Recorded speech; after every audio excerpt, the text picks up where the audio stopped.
Hello, everybody, and welcome to Chakras and Cuss Words, our first video edition. Yeah. And today I'm so excited because I have Dr. Jennifer Shaw, who has been in the health and wellness field for over 17 years. She is a doctor of physical therapy and also a keynote speaker for a billion-dollar international health and wellness company. And she has also developed a yoga instructing program, and she's a yoga instructor and expertise in anatomy, alignment, and injury prevention, which I'm going to have to ask you some tips on preventing some back injuries on it. And through her journey, she actually had an accident and chronic pain, and she's learned to basically heal and heal others and helping others create a healthy lifestyle that is not only healthy but sustainable. So thank you. And she is doing all this through oils, essential oils, aromatherapy, and much more. So Jen, please introduce yourself and let us know a little bit about you. Hello, Katherine. Thank you so much for having me. I'm excited to chat with you guys today. When I met Katherine, I was like, chakras, cuss words, those are two of my favorite things. Let's talk. Definitely, right? So a little bit about me, just background is I am from New York, born and raised, spent 24 years there. That's where the cuss words come in, you know, the little more abrasive personality. And I've been out in San Diego now for just over 12 years. And I was 3 weeks into my physical therapy career when I was hit by a car. I was T-boned by a car while riding my bike. And I suffered a spinal cord injury, a brainstem injury, and what I like to call all the other back injuries. So when people come to me and they're like, oh, my back hurts. Oh, I have a herniated disc. I'm like, that's so cute. Oh, you're like, me too. It's like when someone's like, oh, I have like a heart palpitation. You're like, that's cute. Yeah, I know. But, you know, I get it. Everyone's on their journey, right? But Right. I went from being a professional cheerleader, doctor of physical therapy, to holy crap, what is going on in my life? And I listened to Western medicine for the first 8 months. I took every pill. By the end of 8 months, I was taking 30 pills a day and I was completely disabled. Wow. And I was told at that point that I was going to be dependent on these pills for the rest of my life. There was nothing that could be done for me. So I went home like any rational 25-year-old, drank a bottle of wine, put my meds in a shoebox, and put the shoebox in the closet and said, F the doctors. I'm going to find my own way. And that led me on this journey of self-discovery and healing and getting into yoga, becoming a yoga instructor, leaning heavily on my acupuncturist and other modalities like meditation and mindfulness. And there was a point where my acupuncturist was like, I have a client that uses essential oils to help with her chronic pain. I was like, cute, moving on. And she was like, you're going to meet with her. I'm like, no, I'm not. And she's like, yes, you are. And I was like, I'm not going to. She's like, I'm not going to see you again until you meet with her. And I was like, you know, my Achilles heel. Fine. I will meet with her. So I met with her. And I remember looking at her and saying like, listen, girl, I'm going to buy these. I'm going to do everything you tell me to do. And then I'm going to come back to you and show you how they don't work. And then we can all just move on with our lives. And she was like, okay. And within 6 weeks of doing what I was instructed to do with my doTERRA oils, I experienced my first pain-free day. Wow. And I was floored. Yeah. And I was like, oh, wait a minute. These things are magic. Yeah. I got to know more. And I went back and I was like, tell me more. And she's like, you should do this as a business. I was like, I will never do this as a business. And she's like, okay. Oh, no, you said never. I know. 6 months later, I started my doTERRA business and I've never looked back. Yeah. It has been the most beautiful thing in the entire world that has helped me create a life that I love. It helped me survive a narcissistic relationship and marriage and provide for me through that divorce. It's helped provide for me as a single female in San Diego. You know, now I'm embarking on a beautiful partnership with my my boyfriend Owen and moving in and doing all the things that I never thought I'd do again. And a lot of it's thanks to these oils and this business and this growth and this journey and the trauma and the healing and all the things. Yes. So I'm here for it. I love doTERRA. Like, it's amazing. I know so many people who use it consistently. That's the oils that I use. I love is it the blue ice or deep blue. Deep blue. Yes, that's it. That one is the best, and I have tried ones with CBD. I have tried it all. I used to lift a lot of heavy weights, and that was the only one that really helped my knee. Yeah. I love it, love it, love it, love it. But I'm so thankful that you brought up the relationship aspect, because this is what we're here for. Season 2, we're talking everything relationships. And you said you were in a narcissistic relationship? Yeah. And how long were you in that? Was that a long relationship? So, you know, as I've done more work and healing, I've recognized some patterning in my family growing up and just things that I experienced that were conditioning, right? We learn what relationships should look like from about the age of 4 to 12, 7 to 12, 4 to 12, depending on what you read. So I learned that, you know, I learned codependency. I learned how to be a martyr. I learned, you know, those narcissistic tendencies were comforting because that was what I experienced as a child. I have beautiful parents. I love them both dearly. They were doing the best with what they could. Right. Let's be real clear on that. Like they were doing the best they could with what they knew. Right. Yeah. And that's all I can ask of my parents. They gave me a beautiful home and all of that. But I learned a really, an example of love and relationships that I would never want to duplicate. Unfortunately, it took me till 33 to realize that I didn't want to duplicate that. So I was dating my ex-husband, who again is a good man, who has a lot of trauma and a lot of unhealed wounds and had a bad example. And that was, you know, his parents were doing the best they could. And that was just what he knew and what he was comfortable with. And I was dating him for 1 month when I got hit by that car. Oh, wow. So yeah. I can honestly say that I don't think that relationship would have had the longevity it had if I hadn't have become a surviving thing of chronic pain. Like I needed him and he loved that. And we were together so I was in severe chronic pain for 5.5 years. Okay. Before I was introduced to doTERRA. So we were together for 5.5 years, right? Okay. I was small. I was little. I was quieter. I mean, I'm not quiet at all, but I was quieter. And I was this shell of myself.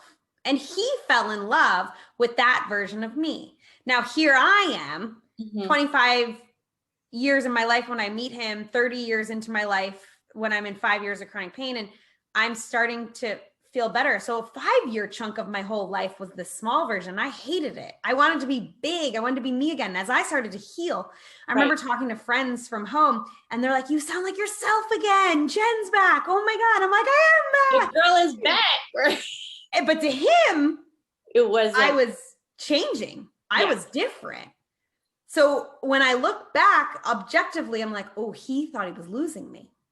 Yeah. So what did he do? He proposed.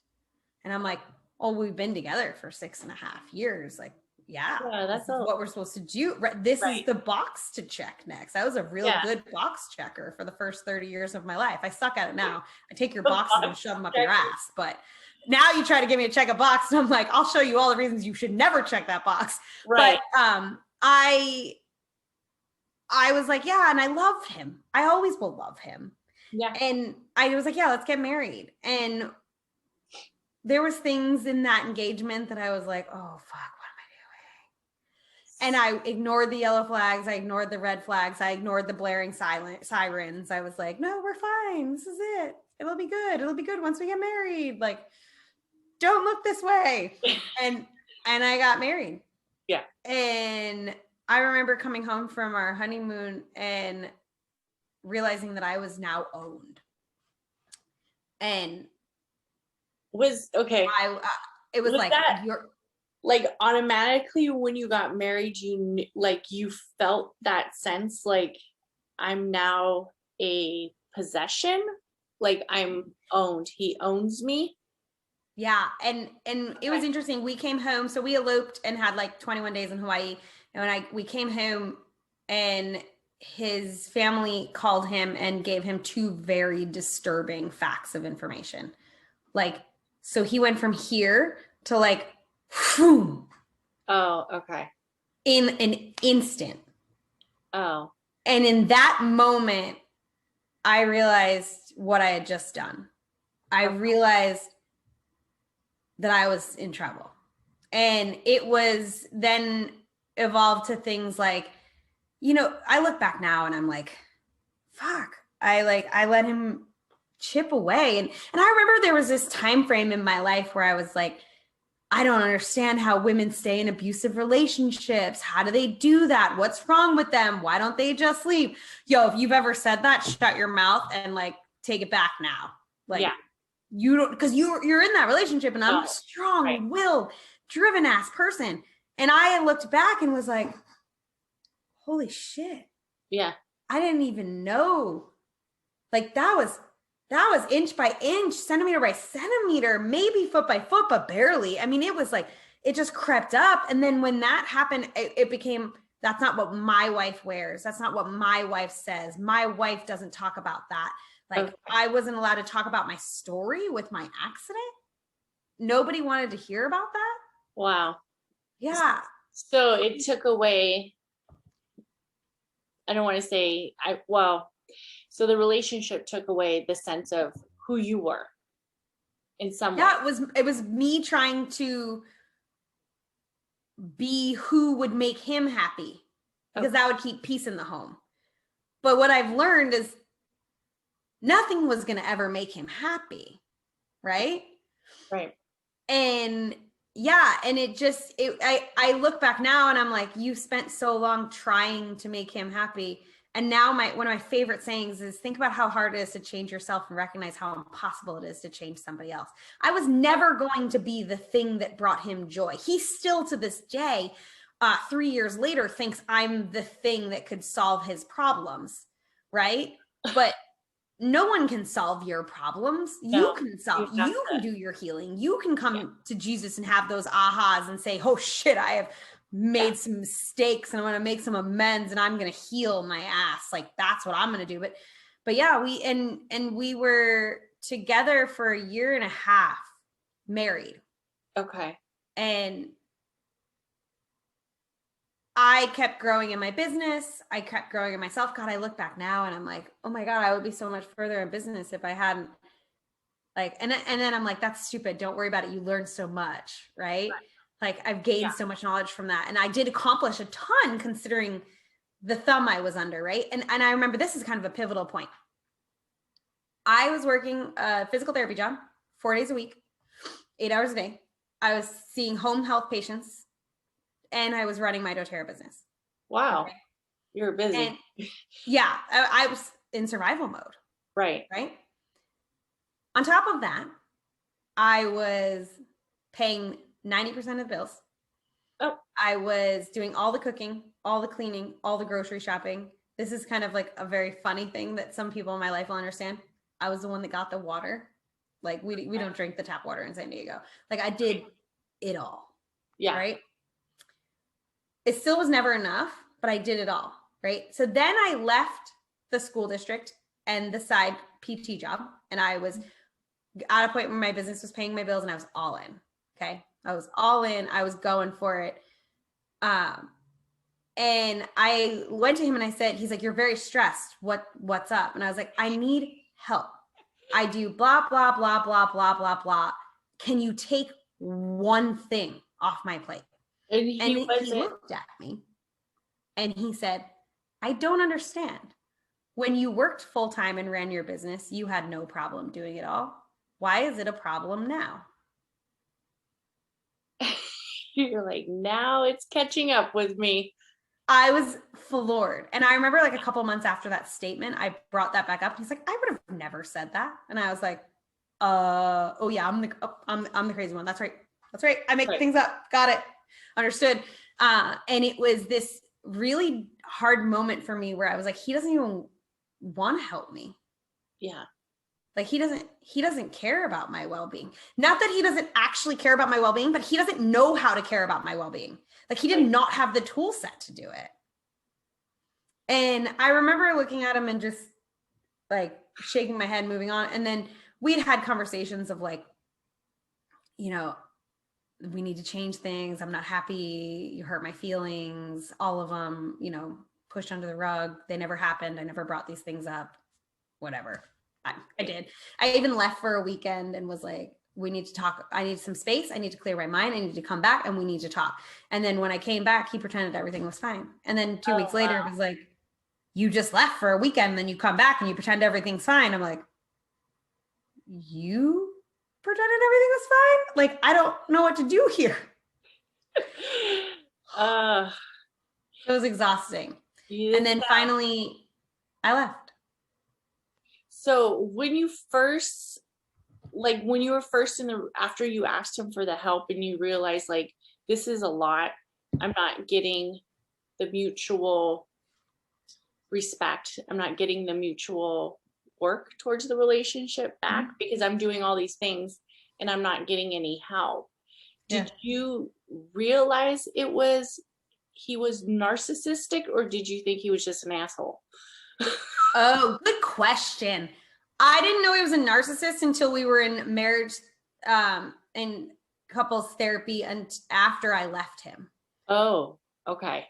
I just thought he was an asshole. Right. You're like, this guy's a fucking asshole. Like, what? Yeah. I'm like, he like literally. And then, you know what though? The truth is, Katherine, if I'm being honest,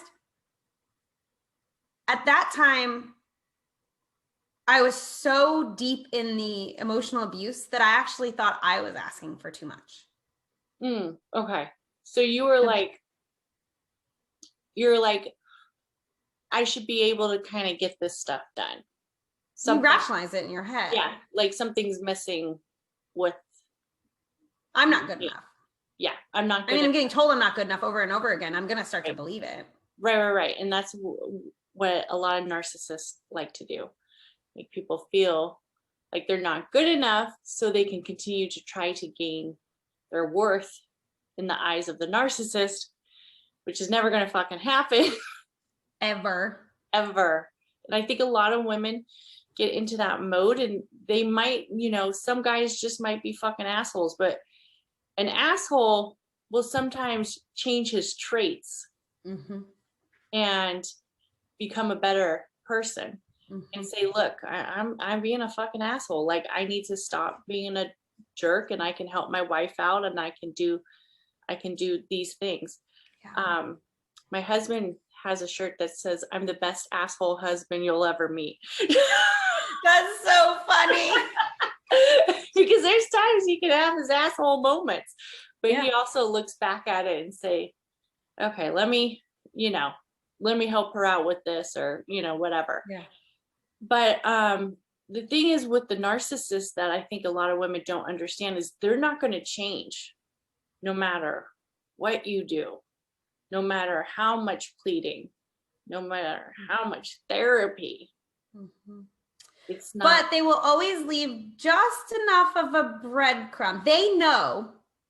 So they know how much they have to give to get you to come back. Okay. And as abuse happens, the give is bigger in the beginning. Okay. It's a big gift. It's a vacation. It's the huge act of, apologies, right? Yeah. You come back. And then the next time it's a little less like, oh, maybe I don't have to do that much. Oh, she came back. Oh, maybe I don't have to do that much. She came back. Right. And it's like this ebb and flow. So I honestly, I just thought he was a bad husband. You're right? Like, I was like, I just married a bad one. That he's not a good husband, and I'm not a good enough wife, and this is bad, and I'm miserable, and I have to get out of this. Like, and when I recognized through therapy and through speaking with my counselor about the actual traits of narcissism and checking them off the list of like, yep. And then I had sympathy for him. I had compassion for him. And I was like, wow, where did this come from? Like, and I looked at that and then I had compassion for his childhood. And And I had compassion for the healing that he hasn't done yet. And I was able to walk away and say, this isn't my healing to do. Yeah, no. The only healing I have to do now is the recovery from the trauma. And that is hard work. But there was like a lot of books and things that I leaned into. Like I had to come to the realization that I allowed that. I was codependent. Mm-hmm. Right. So I have to take ownership of that part for me. And I still have certain patternings, like me and my partner are moving in together. And I'm like, okay, so this is my MO. This is what I tend to do. Mm-hmm. Will you call me on it when you see it? Okay. And he's like, okay. So he, like, I know my codependent traits and I'm able to have conversations with him about it to say, mm-hmm. Hey, let's keep an eye out for me falling into these old patterns. Right. And that comes from me doing the fucking work. Like I didn't get out of this relationship and say, yo, I'm healed. No, I got out of this relationship and I drank all the wine in the world for a year, got another shitty ass relationship. And then was like, oh sister, you have some problems. And then my Reiki healer was like, girl, no guys, no alcohol, 6 months. And I was like, that's a good idea. Yeah. And I did it. I stopped drinking on that day, June 11th, 2019. So get this, it's kind of crazy. You'll love this. I left my ex-husband June 13th, 2018. Okay. He was at work and I realized that I had to go. And I planned it on that Monday. I went to tell him on Tuesday morning that I was leaving. And I woke up to a text message that my niece had a seizure. My niece and I are like super connected like this. And I was like, that's the universe saying, don't tell him. Yeah. And I was like, okay. So I had my plan and I left when he was at work on Wednesday. I get fucking chills thinking about it. And you know what's interesting is when the reason I finally left is I had a friend say to me, your niece, what she sees in your relationship is what she will duplicate. Do you want her to have this relationship? Right. And I was like, no. And that's what got me to leave. And then the crazy thing was she had the seizure that stopped me from having the conversation that allowed me to leave and sever that tie the way I did. So there's, I always believe nothing's a coincidence. But so June 13th, 2018, I left. June 11th of 2019, I got sober. And June 12th of 2020, I started dating the love of my life. Wow. The absolute best match in the world for me. Like all I've been through in life is so I can be a good partner for him. Aw, that's and it's just crazy how it's like boom, boom, boom. Boom, boom, boom. When did you, so they say like a woman who is in an abusive, if it's physical or if it's an emotional relationship, it takes them about 7 tries or 7 attempts to fully get out, especially in like with domestic violence. I don't know if that was something you were going through, but just having the mindset is like, it's time for me to leave. How did you get there? What was there a trigger? Was there one time where you're like, this is enough? Or was it a multiple where you're like, okay. So it was definitely like little things of me realizing I needed to leave, like the way,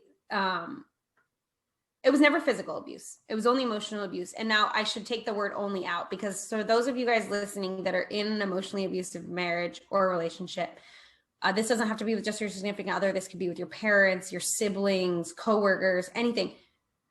I have spoken to many women who have been in physical and emotionally abusive relationships.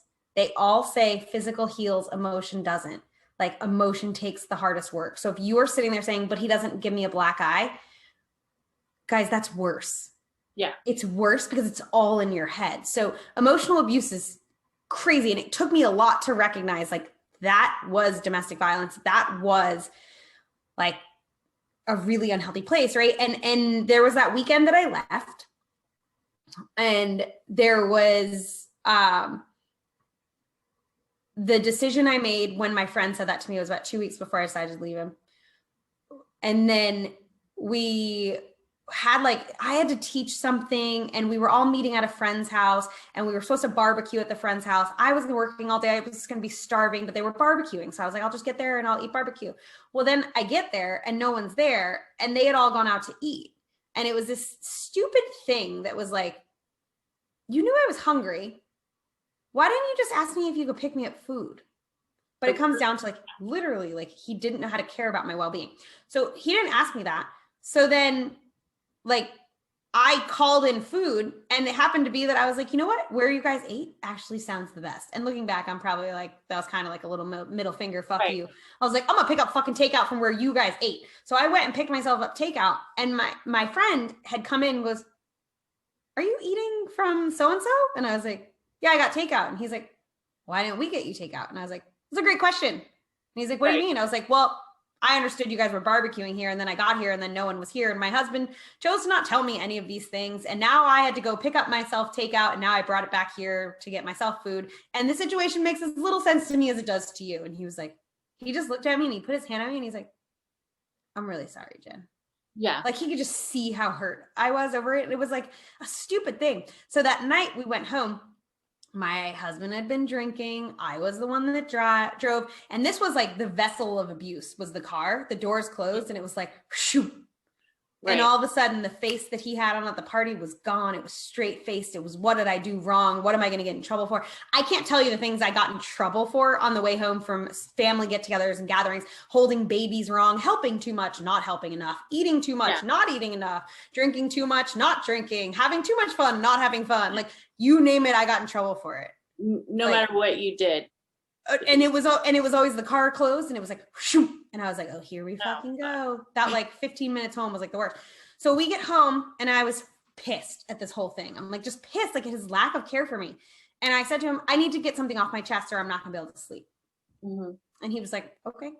And I explained the situation to him and he laughed at me and said, I can't believe something that stupid was gonna keep you up at night. And I just was like, that was on a Saturday? Uh-huh. Or it was a Sunday. Might have been a Sunday. And it was Saturday or Sunday. And then Monday, I called my coach at the time and I was like, I'm leaving. And she's like, what do you mean? I was like, I'm leaving for good. And she's like, oh, hold on. I have been waiting for this phone call. She never told me to leave or anything. And she was like, let's make a plan.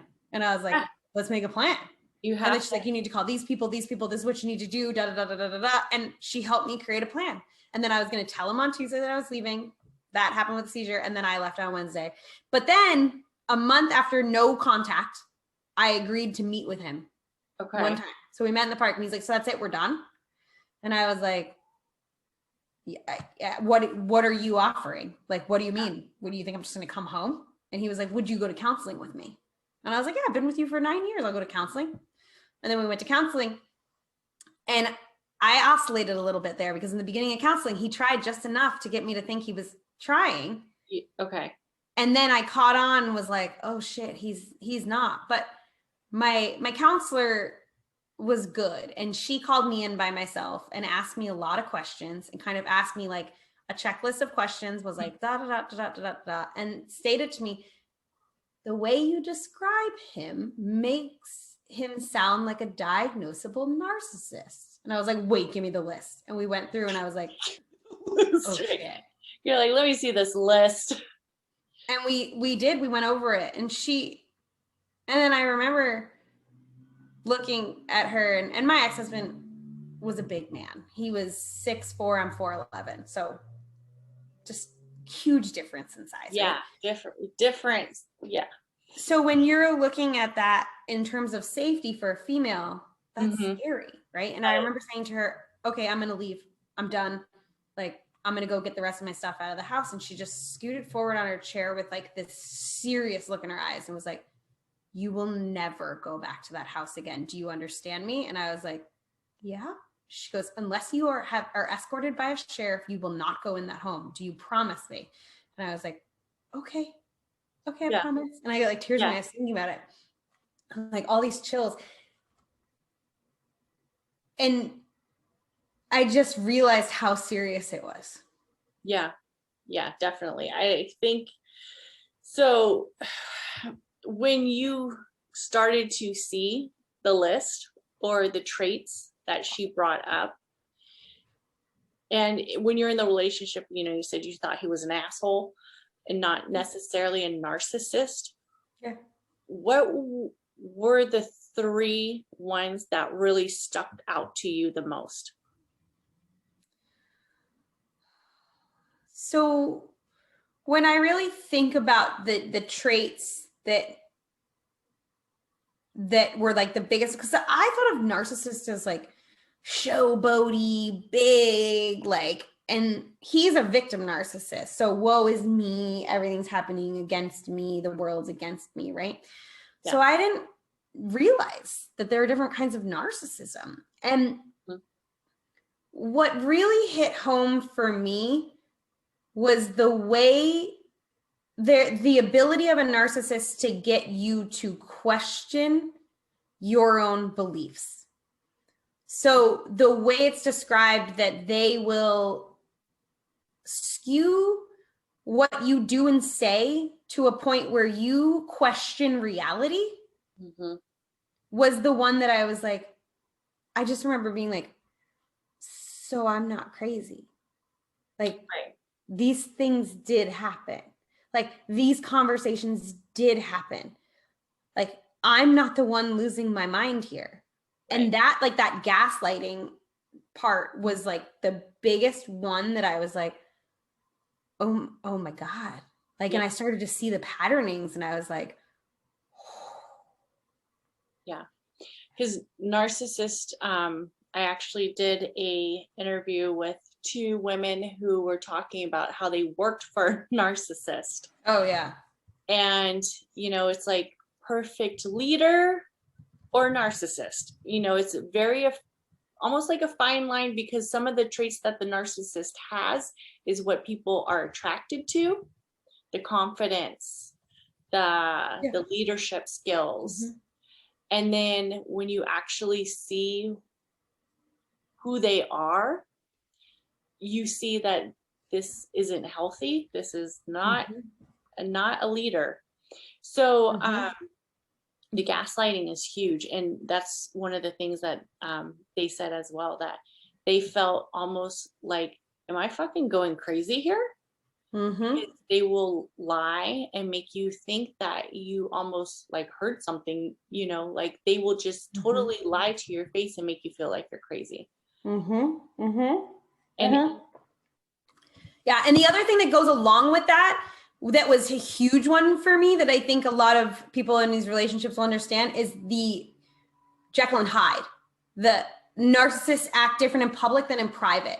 So when I left him, I got a lot of, well, someone would only leave that way if they were cheating or if there was abuse. And there's no way he's abusing her. So she must be cheating. And it took about 2 years to start getting messages back from people saying they were sorry. Yeah. Because he's that perfect person. He's that, you know, that amazing leader. Yeah. Real nice guy. Yeah. And then, you know, I would say that, so the gaslighting, the Jekyll and Hyde, and then the idea of like, they're, even if they're not successful, they think that they are the fucking shit. It's like their shit doesn't stink. They do everything better than everybody else, no matter what it is. And it's like, no, you actually, you actually don't, but okay.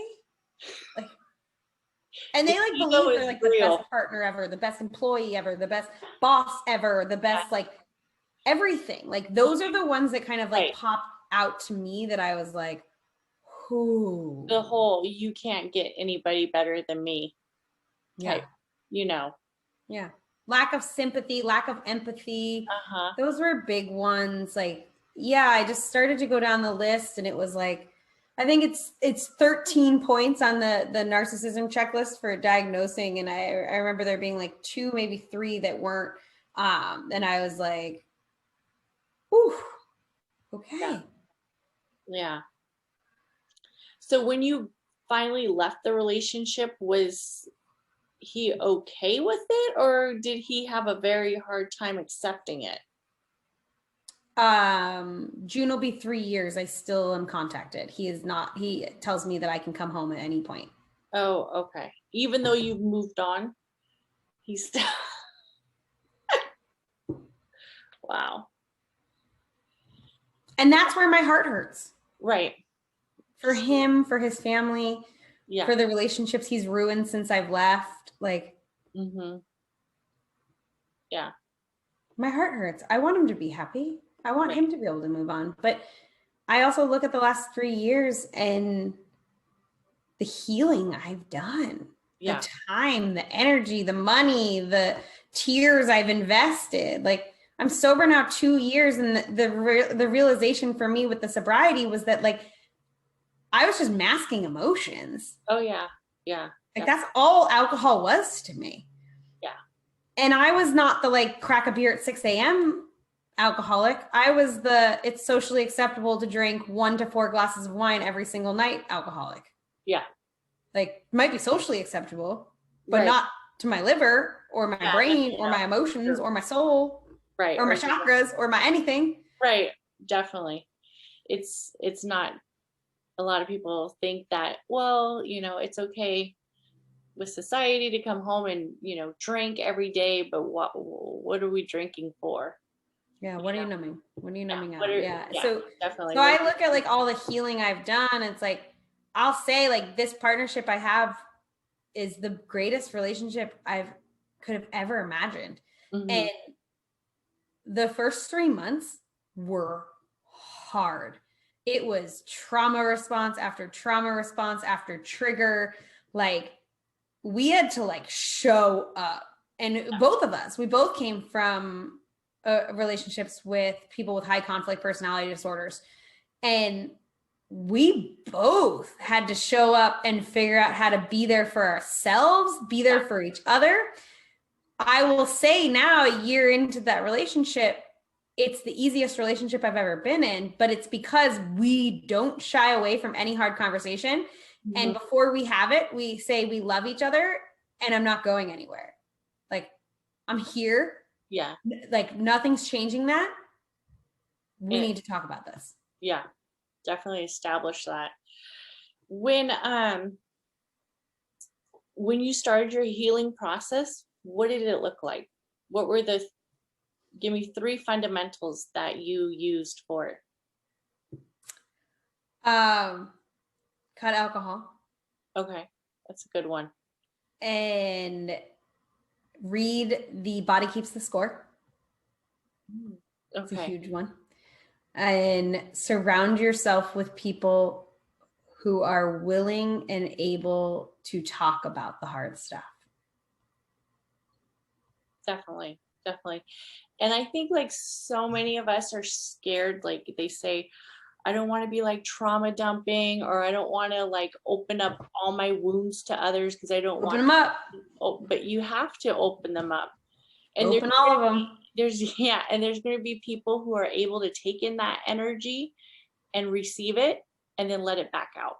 So definitely. Yeah, we always joke in our relationship that, like, we at least balance it out where it's like, I have a trauma response, he has a trauma response. And it doesn't always have to be with us, right? Like, sometimes it's triggered by my family, sometimes it's triggered by his family. But like, we're always like, oh, he's, like, super strong for me, and then I'm, like, super strong for him. And we somehow have this ebb and flow where it's like, oh, okay. And then sometimes we get to these nice seasons of flat where it's like, no trauma responses.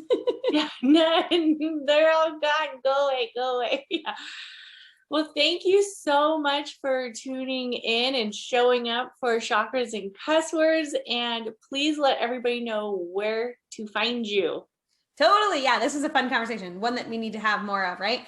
So definitely the best place to find me, guys, is on my Instagram. It's Natural Wellness Tips. You can find my Instagram, my podcast, and my YouTube are all the same, Natural Wellness Tips. And if you guys want, if you go over to my Instagram, you can find my free morning routine checklist in my link in my profile, or you can go to my website, www.drjennifershaw.com/morning routine, and check that out. I hope you guys enjoy it. I hope you come over and say hello. We guys stick together. So if you're not able to talk about it on as large a platform as this, come talk to me in my DM. I'm here for you. Definitely. Thank you so much, Jen. Thank you. And everybody, thank you for listening and now watching Chakras and Cuss Words. Woo, Thank woo. you. Woo!